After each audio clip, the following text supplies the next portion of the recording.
Mi nombre es Ezequiel, para los que no me conocen, estoy muy contento de estar aquí de regreso en el púlpito de Iglesia Aba. ¿Cómo están? Muy bien. Qué bueno, yo estoy muy contento, si te lo estabas preguntando.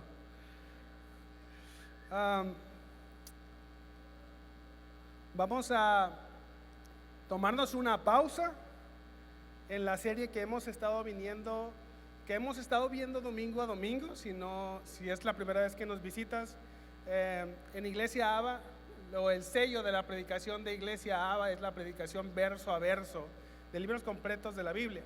Pero en esta ocasión vamos a hacer una pausa de la serie de Hebreos, hemos estado viendo, y vamos a hablar de un tema que ha sido relevante en esta última semana.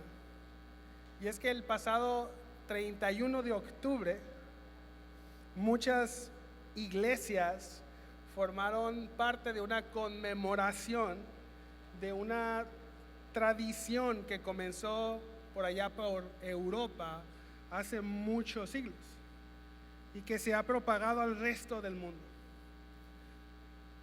Hoy vamos a dedicarnos a tomar un tiempo para reflexionar acerca de la Reforma Protestante.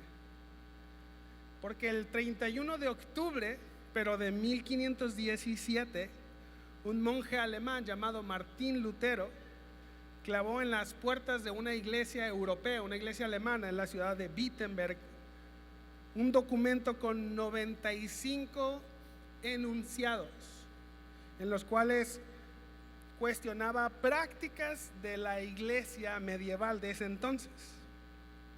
Este documento muy pronto se convertiría en un evento crucial para la iglesia en todo el mundo, para la historia de la iglesia cristiana.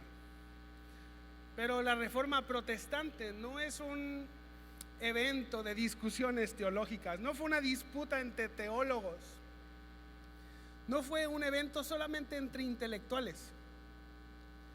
La Reforma Protestante fue el evento que el Espíritu Santo usó para regresar a la iglesia a sus raíces. Fue el evento o fue el modo por el cual Dios regresó a todo el pueblo cristiano a las raíces de la fe. Y te digo esto porque, por ejemplo, en 1559, en la ciudad de Sevilla, España, un grupo de monjes, una comunidad pequeña de monjes jerónimos, fueron presentados ante la Inquisición española. Y ellos los llevaron a juicio y les dieron la oportunidad de comprobar que eran inocentes del delito que se les estaba acusando. Los estaban acusando de herejes. Y para comprobar que eran inocentes de herejía, a ellos les pidieron que recitaran el credo apostólico. Y ellos lo hicieron. Recitaron el credo y ellos dijeron: creo en Dios Todopoderoso, creo en el cielo, creador del cielo y de la tierra, y en Jesucristo, su único Hijo, Señor nuestro, que fue concebido por el Espíritu Santo, nacido de la Virgen María, padeció bajo el poder de Poncio Pilatos, fue crucificado, muerto y sepultado, descendió a los infiernos y al tercer día resucitó de entre los muertos. Subió al cielo y está sentado a la diestra del Dios Padre Todopoderoso, y desde allí vendrá al fin del mundo a juzgar a vivos y a muertos. Continuaron: creo en el Espíritu Santo. Y dijeron: creemos en la Santa Iglesia Católica.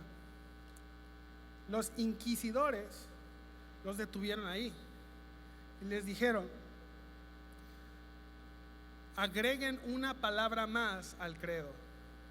Les pidieron que dijeran: creo en la Santa Iglesia Católica Romana. Este grupo de monjes definitivamente se negaron. Bueno, eso les costó la vida. La Inquisición condenó y asesinó a esta pequeña comunidad de monjes por no agregar la palabra romana al símbolo apostólico. Bueno, esta muestra de valentía nos deja ver que la reforma protestante es algo que va mucho más de ideas, de filosofías o de teologías. Es algo que incluso le costó la vida a muchas personas. Pero antes de adentrarnos en el tema histórico, que me gustaría que me acompañaras, ¿te parece si hacemos una oración y le pedimos al Señor que nos ayude a ver su obra a través de la historia de la iglesia? ¿Va? Señor, te damos gracias porque en este momento, Señor, tú estás con nosotros. Padre, gracias porque, Señor, tú eres bueno, porque tu misericordia no se acaba. Padre, gracias porque podemos ver cuán grande eres tú, podemos ver tus obras, Señor. Podemos reconocer que si hoy estamos reunidos, mi Dios, es porque tú has sido bueno. Padre, tú nos has escogido, Señor, tú nos has llamado, tú nos has atraído, Señor, y hoy podemos reunirnos como pueblo tuyo, Señor, para proclamar tu nombre. Señor, no para construir un nombre nosotros, ni para hacernos famosos nosotros, sino para hacer famoso tu nombre. Señor, para proclamar que tú sigues salvando, que tu sangre sigue teniendo poder. Padre, te pido que en esta tarde tú nos permitas, Señor, reflexionar en la obra que tú haces. Señor, que tú eres el mismo de ayer, de hoy y por los siglos. Padre, que tú no has abandonado la obra que tú iniciaste, que tu Hijo sigue edificando tu iglesia, así como lo prometió, lo sigue haciendo. Señor, ayúdanos a verte y que tu Espíritu Santo nos edifique en esta tarde. Mi Dios, te lo pedimos en el nombre de Jesús. Amén. Bueno, no podremos entender la reforma protestante si no entendemos el contexto en el cual se desarrolló. Tampoco podremos ver la relevancia que tiene para nosotros si no entendemos el contexto histórico en el cual se desarrolló, qué es lo que estaba pasando. Mira, según el libro de los Hechos, cuando el Espíritu Santo fue derramado sobre los discípulos, ellos comenzaron a predicar el Evangelio. Comenzaron a expandir el mensaje de Jesús por todo el mundo. Y el rechazo de los judíos o la persecución por los gentiles hizo que el Evangelio o que el anuncio del Evangelio llegara a muchas ciudades. En la Biblia encontramos que el Evangelio fue predicado o fue escuchado en todo el mundo conocido. Ahí vemos narraciones de cómo fueron plantadas las iglesias, nuevas iglesias. También vemos cómo los autores del Nuevo Testamento escribieron a otras comunidades dentro de las iglesias. En la Biblia leemos que hubo creyentes en toda la región de Judea y Samaria, en ciudades como Jerusalén, Samaria, Antioquía, Damasco. También hubo creyentes en Éfeso, Esmirna, Pérgamo, Tiatira, Sardis, Filadelfia, Laodicea, Galacia, Colosas, Listra. Todas estas son ciudades de Asia Menor, donde está la región de Turquía actualmente. También hubo creyentes en Filipos, Tesalónica, Berea, Atenas, Corinto, que todas estas son ciudades de la región de Grecia. Y también hubo comunidades en ciudades más lejanas de Jerusalén, como en Chipre, en Creta, Capadocia y también en Roma.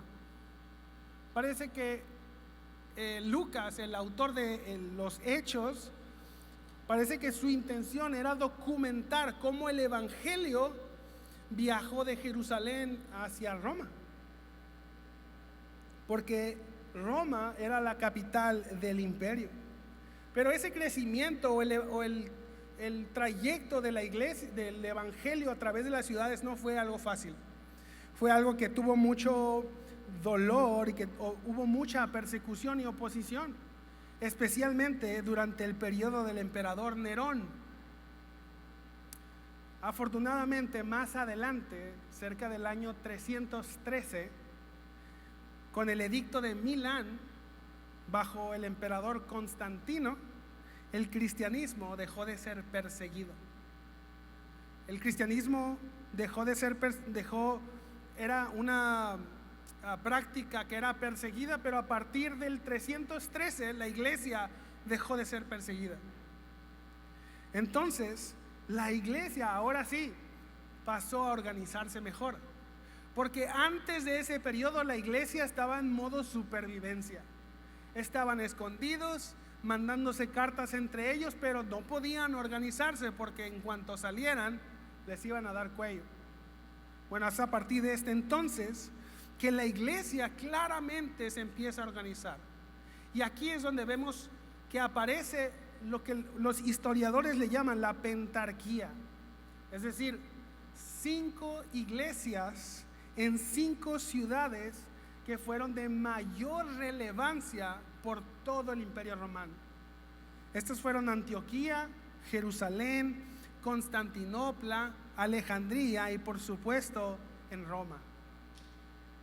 Estas iglesias comenzaron a tener relevancia dentro de todo el Imperio Romano. Cada una de estas ciudades cuidaba la región en la que estaba, pero ninguna tenía preeminencia una sobre la otra. De hecho, un concilio ecuménico, el de Calcedonia en el año 415, dejó claro que ningún obispo podría llamarse obispo de obispos. Es decir, que incluso el obispo de Roma, que era el de la ciudad imperial, aunque se le daba una especie de honor por ser el de la ciudad más grande, a él se le llamaba el primus inter pares, es decir, el primero, pero entre iguales. Nadie tenía una autoridad absoluta, ni siquiera el obispo de Roma. Así que aquí viene un punto muy importante de la historia de la iglesia.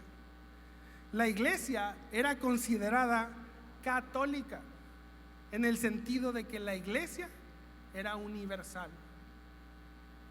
San Agustín enseñó que la iglesia era una, no muchas iglesias.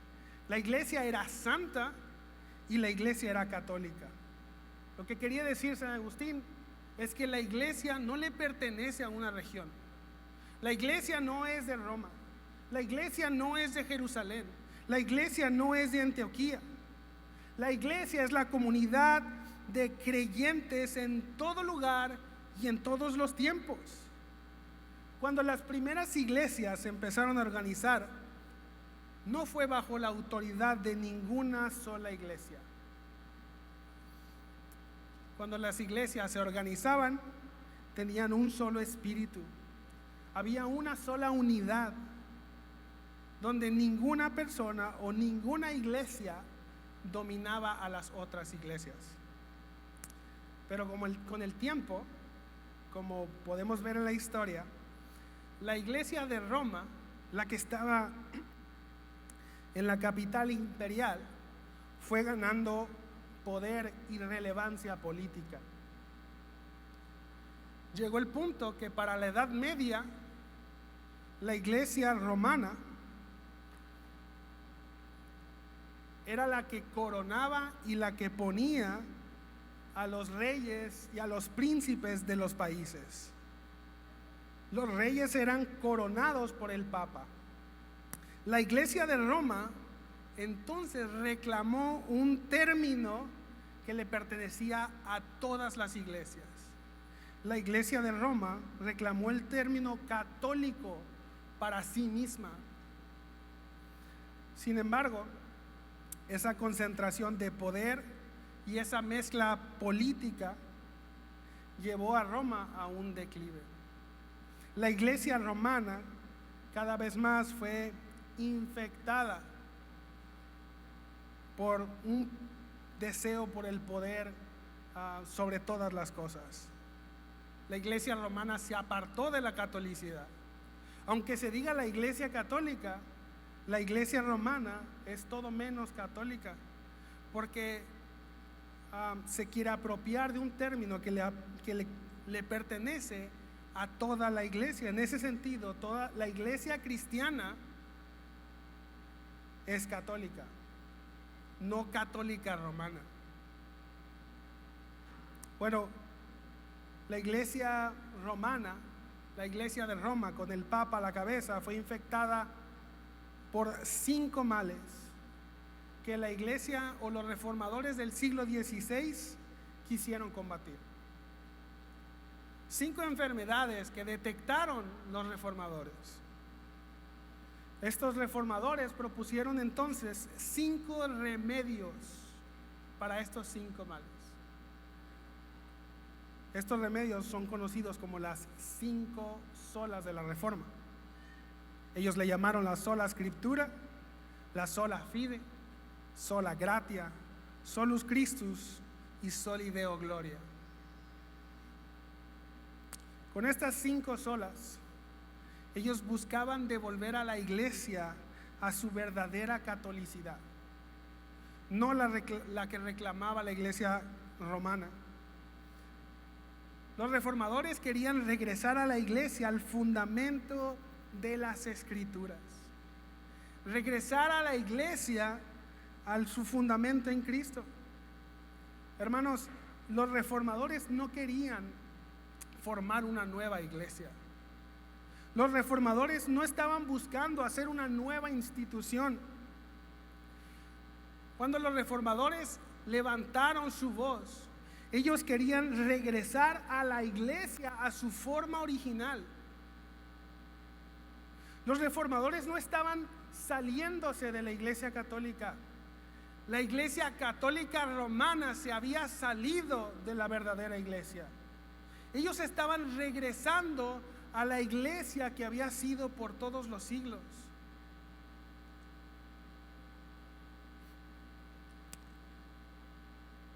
Ellos entendían que estaban regresando a la iglesia a su forma original, una que no estaba siendo gobernada por una sola persona. La iglesia verdadera que no es guiada por una sola institución. La iglesia verdadera que es guiada por el Espíritu Santo. Ellos dejaron de llamar iglesia católica a la iglesia de Roma. Los reformadores sabían que la iglesia romana había secuestrado el término católico. En cambio, ellos comenzaron a llamarle la iglesia papista para referirse a la iglesia católica y poderla diferenciar de la verdadera iglesia universal. Pues con estas 5 solas, los reformadores querían volver a la iglesia a su forma original. Sola Scriptura, sola fide, sola gratia, solus Christus y soli Deo gloria. Ellos querían devolver a la iglesia a su centralidad en la escritura.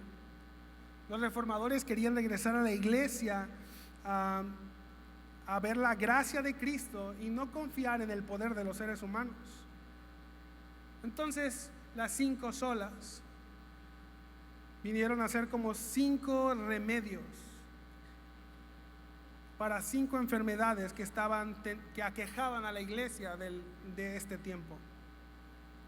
Los reformadores vieron a las 5 solas como 5 medicinas que podían devolver la salud espiritual de la iglesia. Así que, ¿qué te parece si vemos cada una de estas 5 solas, entendiendo cuál es el mal que intentaban combatir y cuál fue la verdad que ellos estaban tratando de reafirmar? Por ejemplo, la primera es la sola escritura. La iglesia medieval había colocado a la tradición eclesiástica y a las declaraciones del Papa al mismo nivel de autoridad de la escritura. En este tiempo el pueblo no tenía acceso directo a la palabra de Dios, porque la escritura, la Biblia, estaba en latín. Estaba reservada solamente para ciertas personas que pudiesen leer las escrituras. Parece ser que la voz de Dios fue reemplazada por la voz de los hombres. Pero el problema, hermanos, no era que tuvieran tradiciones. El problema tampoco era que obedecieran las instrucciones de su pastor. El problema era que habían elevado estos elementos a un nivel de autoridad que no se sostienen. Cuando a Martín Lutero lo enjuiciaron y lo llevaron ante un tribunal, Martín Lutero dijo estas palabras: a menos que se me persuada por testimonios de las Escrituras o por razonamientos evidentes, porque no me bastan únicamente las afirmaciones de los papas y de los concilios, puesto que han errado y se han contradicho a menudo. Él dijo: mi conciencia continúa cautiva por la palabra de Dios. Hermanos, todas las iglesias tienen tradiciones. No somos los primeros en leer la Biblia. No somos los primeros cristianos que han existido en este mundo. Generaciones y generaciones de creyentes han meditado acerca de quién es Dios. Generaciones y generaciones de creyentes han reflexionado en el Evangelio.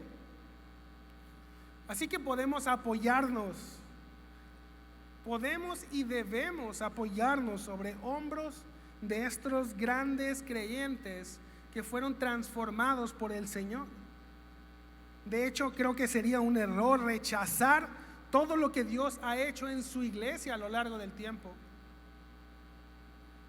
Pero también sería un error creer que todo lo que los creyentes del pasado creyeron era una verdad infalible.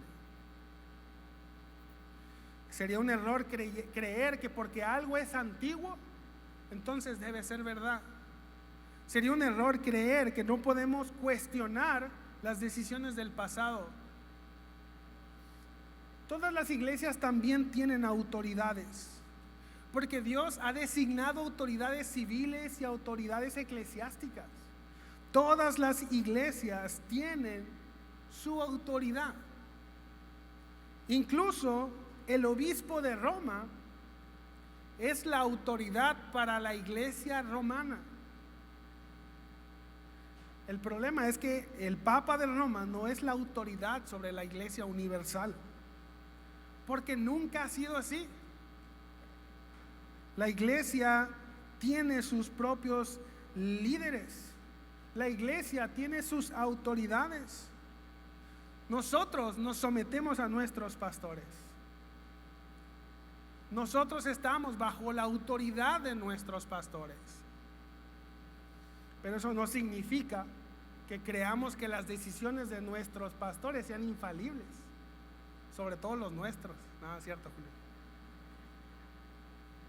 Así que rechazar la infalibilidad de la tradición y de las autoridades no es lo mismo que rechazar la tradición y a nuestras autoridades. Una cosa es creer que la tradición y las autoridades no son infalibles si se equivocan, y otra muy diferente es rechazar todo tipo de tradición y todo tipo de autoridad. Hermanos, la Biblia es nuestra norma suprema de fe y de conducta. Es nuestra norma suprema de doctrina. Y que la Biblia sea nuestra norma suprema, eso no significa que sea la única norma para los creyentes.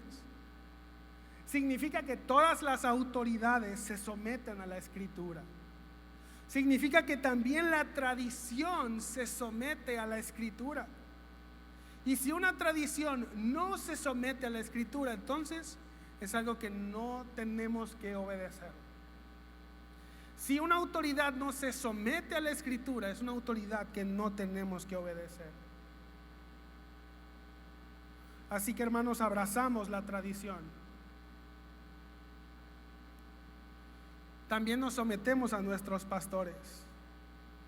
Pero todo lo que ellos hacen o lo que la tradición nos diga, lo filtramos a la luz de la Biblia. Y si la tradición o los pastores no se sujetan a la Escritura, entonces nos podemos unir a la voz de este monje alemán y decirle a las autoridades o a la tradición: mi conciencia está cautiva por la palabra de Dios. Pablo le escribió a Timoteo en 2 de Timoteo 3:16: toda la Escritura es inspirada por Dios y es útil para enseñar, para redarguir, para corregir y para instruir en justicia. La Biblia no es un manual de física, ni de matemáticas, ni de astronomía. La Biblia es nuestra norma suprema, es decir, la Biblia nos enseña lo que es bueno o malo, es nuestra norma moral suprema. Nosotros vivimos en una época en la que muchos cristianos confunden la voz de Dios con la opinión de las personas. Algunos confunden las emociones con la voz de Dios. Algunos confunden a la cultura como si fuera la voz de Dios. Hermanos, la sola Escritura nos recuerda que no hay otro fundamento más firme que la palabra de Dios que ha sido inspirada. La sola Escritura nos libera de depender de tendencias. Nos recuerda que debemos ser libres de depender de experiencias o de influencers. La sola Escritura nos llama a volver siempre al texto que nunca cambia. Hermanos, la iglesia que se reforma constantemente es la iglesia que constantemente vuelve al estudio de las Escrituras. La siguiente sola es la sola fide. Durante siglos, la iglesia papista enseñó que la salvación dependía de la cooperación entre la gracia de Dios y las obras de los hombres. Se enseñaba que el perdón podía ganarse, que el perdón de Dios podíamos ganarlo por ya sea penitencias, indulgencias o incluso por sacrificios religiosos.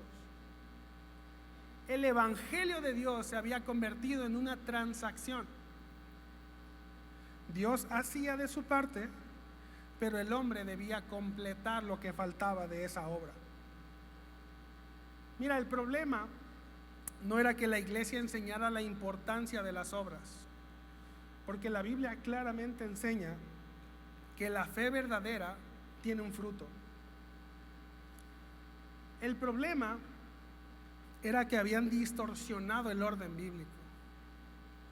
Las obras fueron puestas como la causa de la salvación, cuando en la Biblia encontramos que las obras son una consecuencia de la salvación.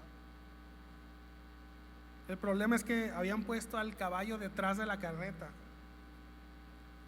Pero los reformadores redescubrieron el mensaje de Pablo. Pablo dijo en Romanos 1:17, porque en el Evangelio la justicia de Dios se revela por fe y para fe, como está escrito, mas el justo por la fe vivirá. Martín Lutero describió este descubrimiento como haber visto las puertas del cielo abriéndose frente a él. Él comprendió que la fe no era una obra. La fe no es una obra que merecía el favor de Dios. La fe es la mano vacía que se extiende para recibir el regalo inmerecido. La justificación no es un proceso. La justificación es una declaración. Dios declara justo a una persona y es completamente justificado. Muy diferente a lo que enseñaba la Iglesia Católica Romana, que la justificación es progresiva y que había que completarla. Dios, por causa de Cristo, declara justo al pecador, pero lo hace cuando el pecador confía en Él, no por méritos, sino por los méritos de Cristo. Dios declara justo a una persona solamente por medio de la fe. La sola fide entonces no enseña a reemplazar las obras. No enseña a quitar las obras, sino que las pone en su lugar. Las obras no nos salvan, pero las buenas obras son el fruto visible de una fe viva en el interior. A veces escucho gente que dice, no es por obras, y como quisiera hacer las obras a un lado. Es verdad, Dios no necesita nuestras buenas obras. Pero ¿sabes quién sí necesita tus buenas obras? Tus hermanos, tu vecino, tus compañeros de trabajo, la gente que está en la calle. Ellos sí necesitan de tus buenas obras.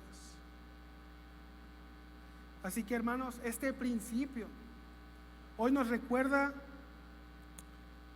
que la fe es el único medio para recibir la salvación de Dios.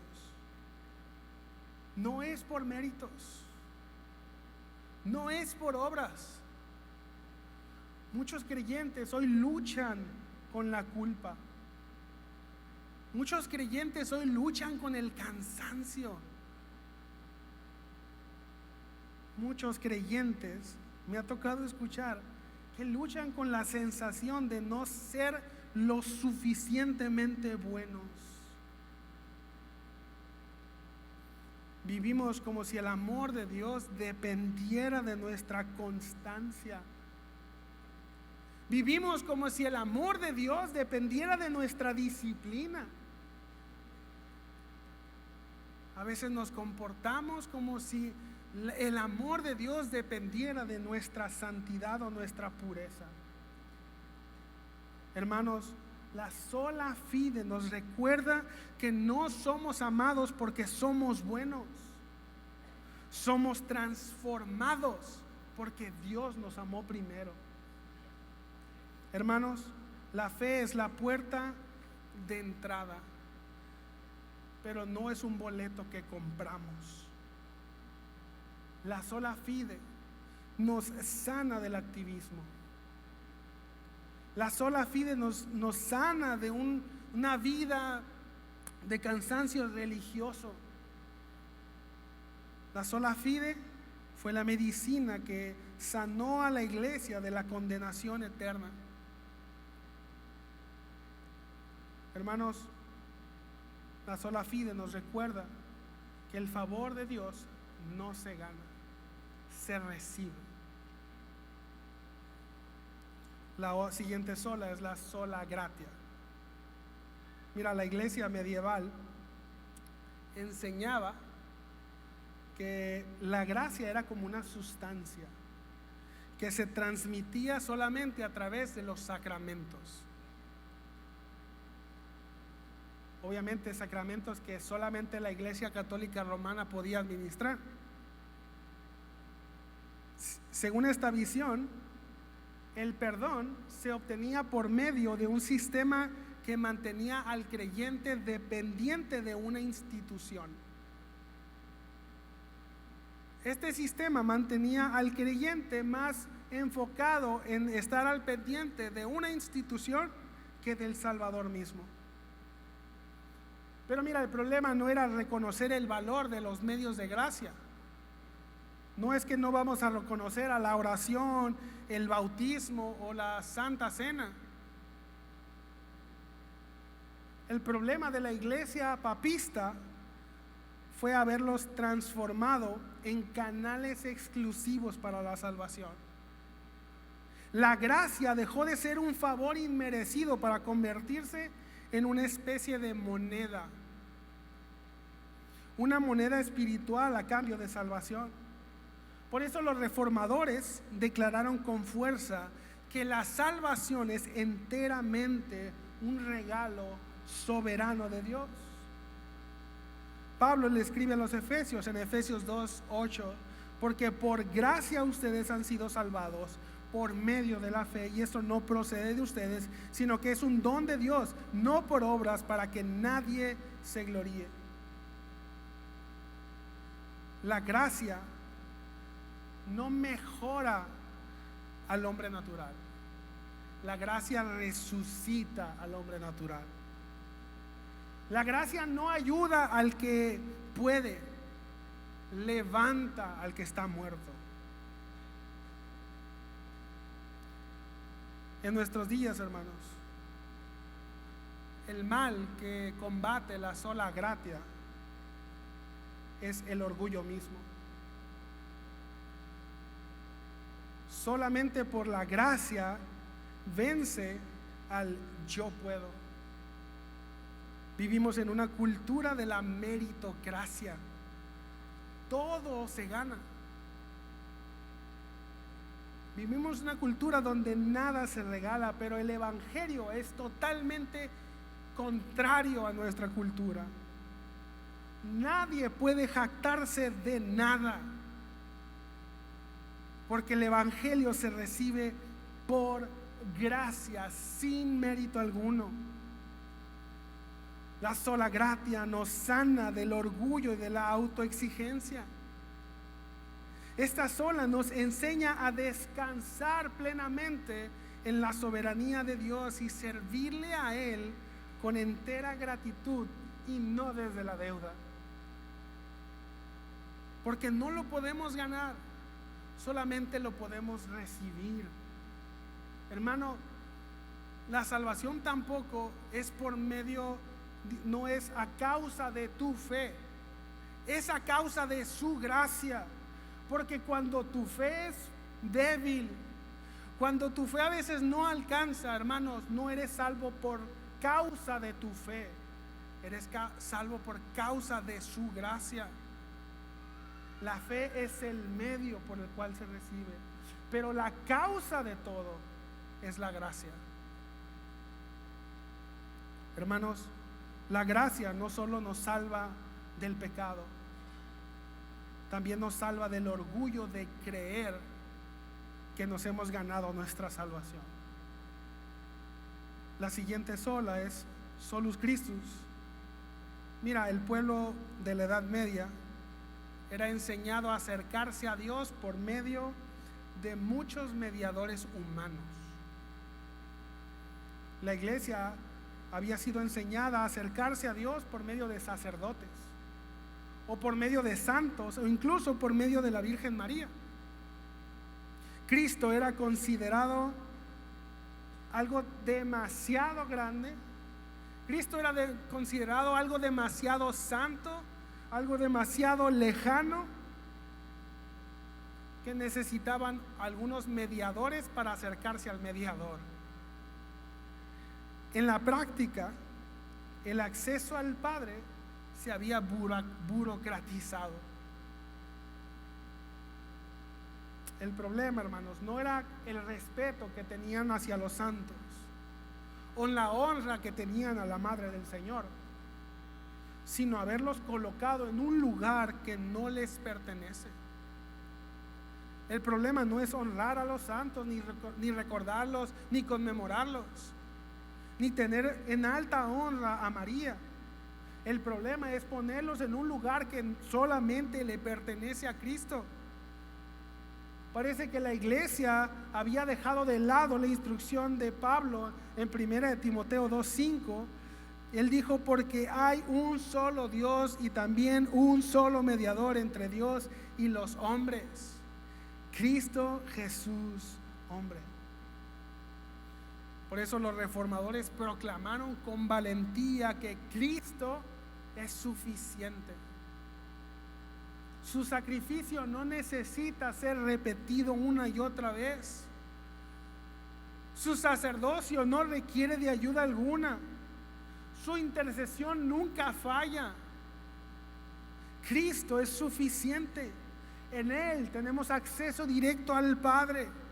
En Él tenemos acceso directo al trono de la gracia. No hay intermediarios que puedan agregar algo más a la obra que solamente Cristo ha hecho y Cristo ha ganado.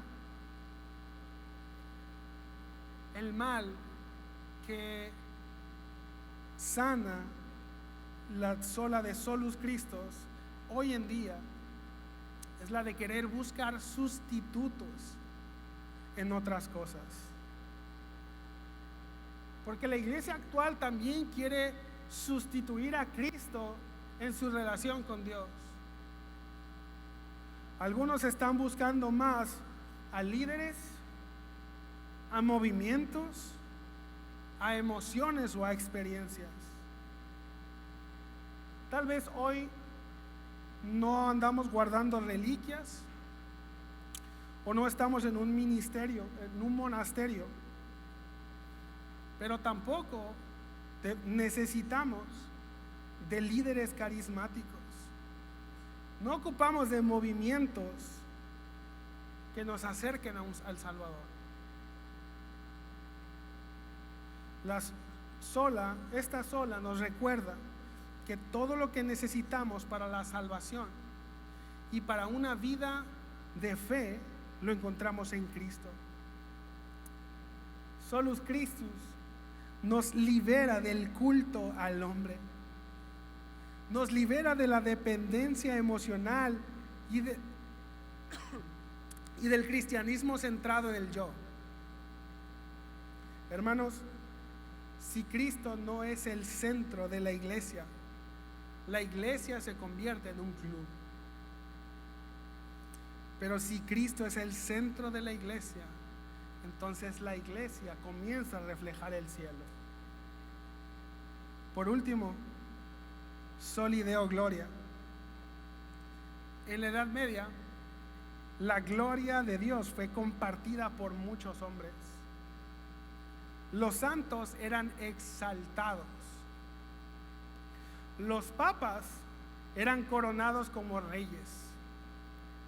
Los templos se llenaban de arte que reflejaban más la grandeza humana que la grandeza divina. Pero el problema no es el arte, el problema no es la belleza o la dignidad del servicio, sino que todo el propósito de esto se había desviado. La gloria dejó de ser para Dios para convertirse en una vitrina para glorificar al hombre. Por eso los reformadores recordaron que toda la obra de la salvación, desde la elección hasta la glorificación, todo tiene un solo autor, todo tiene un solo propósito. Toda la gloria es para Dios. Pablo dijo en Romanos 11:36, porque de Él, por Él y para Él son todas las cosas. A Él sea la gloria para siempre. Hermanos, Soli Deo Gloria no solamente resume las otras solas, sino que Soli Deo Gloria une a todas las olas. Si la Escritura es la autoridad, si la fe y la gracia son las que nos salvan, si Cristo es el centro, entonces toda la gloria le pertenece a Dios. Hermanos, hoy esta verdad nos sigue confrontando. Esta verdad confronta el corazón humano. En una época donde el hombre o la marca personal o el reconocimiento ocupan el centro de todas las cosas, Soli Deo Gloria nos llama a desaparecer a nosotros para hacer a Cristo visible. La iglesia, hermanos, no existe para hacerse famosa. Abba, no existes para hacer famoso el nombre de Abba ni de tu pastor. La iglesia de Cristo existe para hacer famoso el nombre del Señor.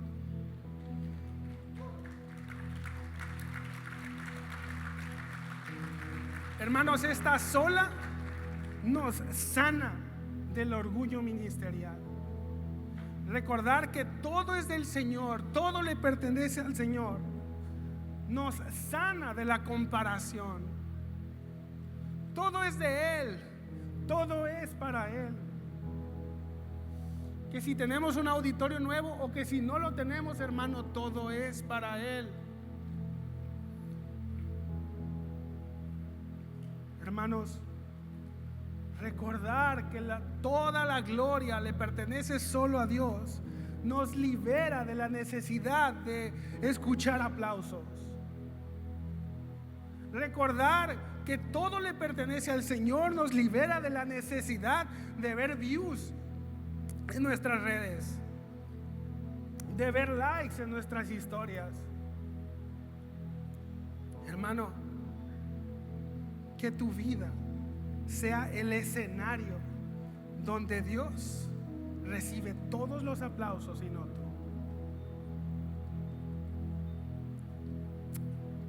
Termino con esto. La reforma, hermanos, no fragmentó a la iglesia. La reforma la purificó.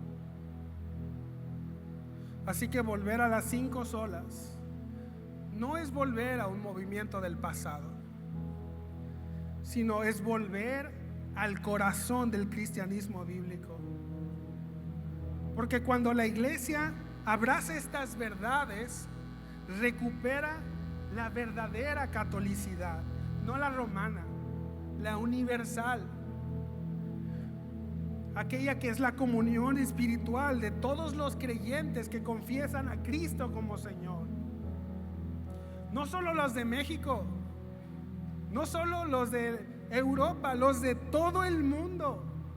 No solo los del siglo XXI, sino los del siglo XVI, los del siglo I.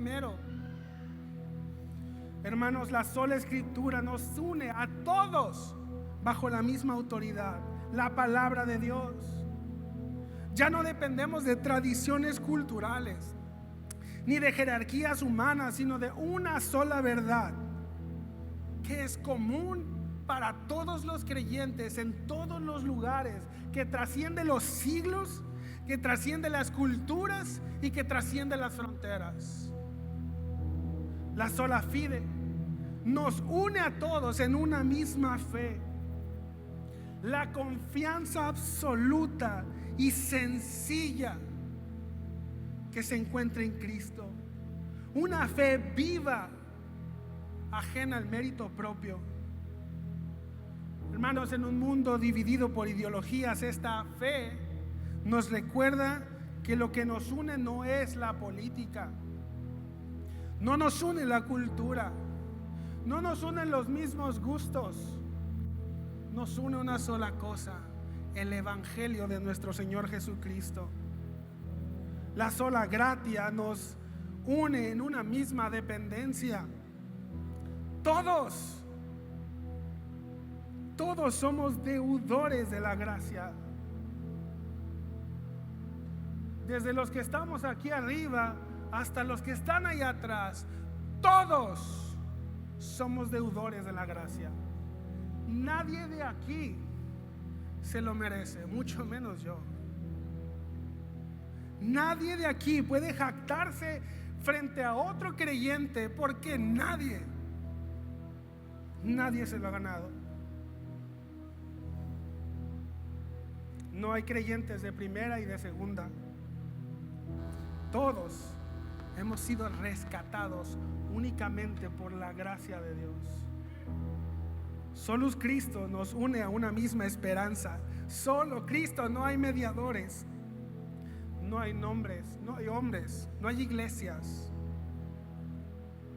Y por último, Sol y Deo Gloria nos une a un mismo propósito: la gloria de Dios. Cuando todo apunta hacia Él, cesan las comparaciones, entonces comienza la verdadera adoración. Hermanos, la reforma protestante fue en el fondo un redescubrimiento del asombro hacia Dios. Hombres y mujeres que habían vivido bajo el terror de una institución, bajo el peso de un temor religioso que Dios no les exigía. Ellos, reforma fue el redescubrimiento de la obra que Cristo había hecho. El evangelio no era una carga y lo estaban descubriendo. El evangelio no era una lista de reglas o de imposiciones. El evangelio era una buena noticia. Hermano, hoy esta noticia sigue siendo vigente.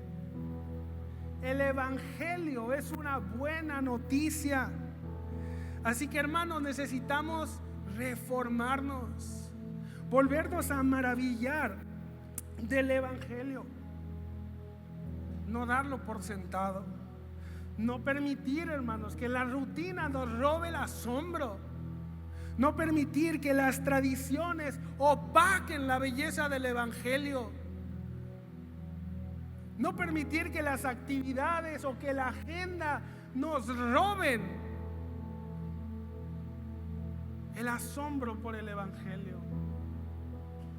Hermano, cada sola nos devuelve una belleza que estaba perdida.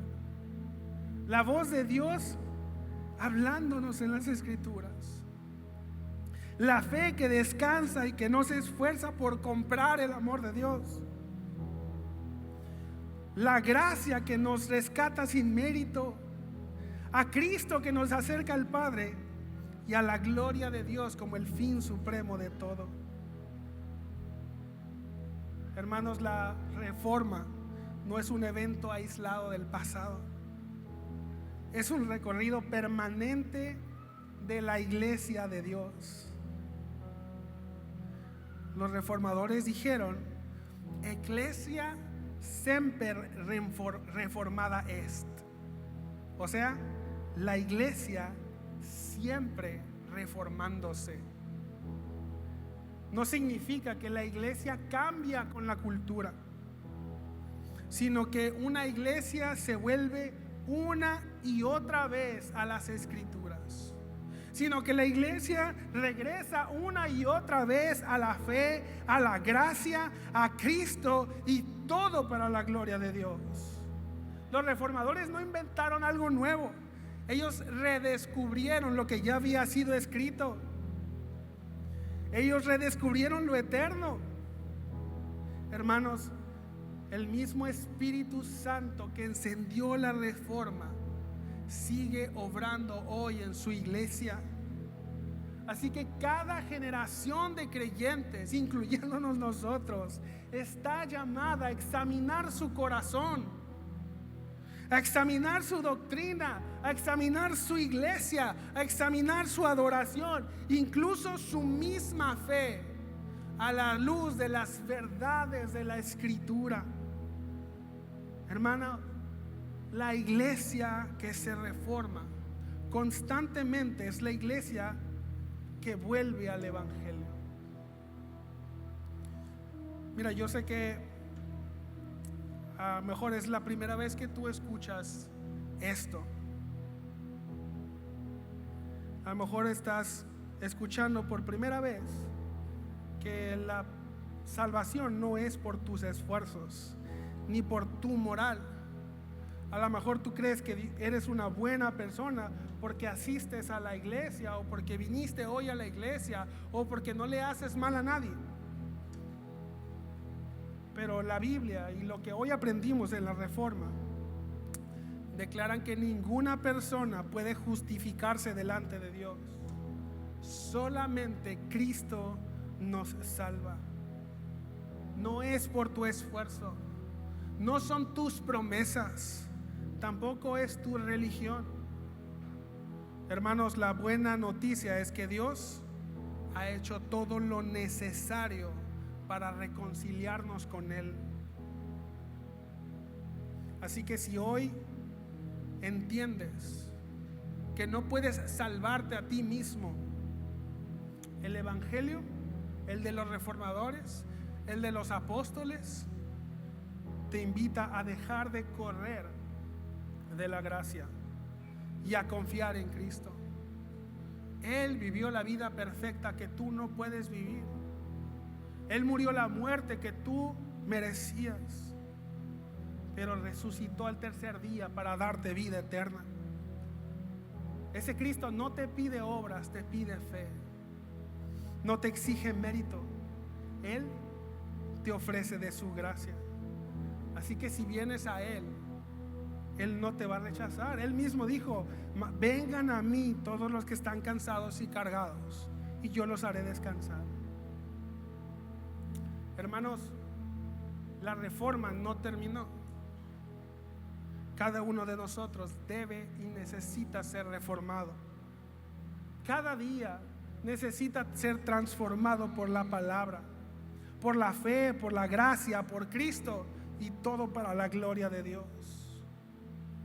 Hermanos, volver a las 5 solas, reflexionar en la reforma, es redescubrir el gozo de nuestra salvación. Es vivir con asombro, es vivir con gratitud, abrazando la verdadera catolicidad,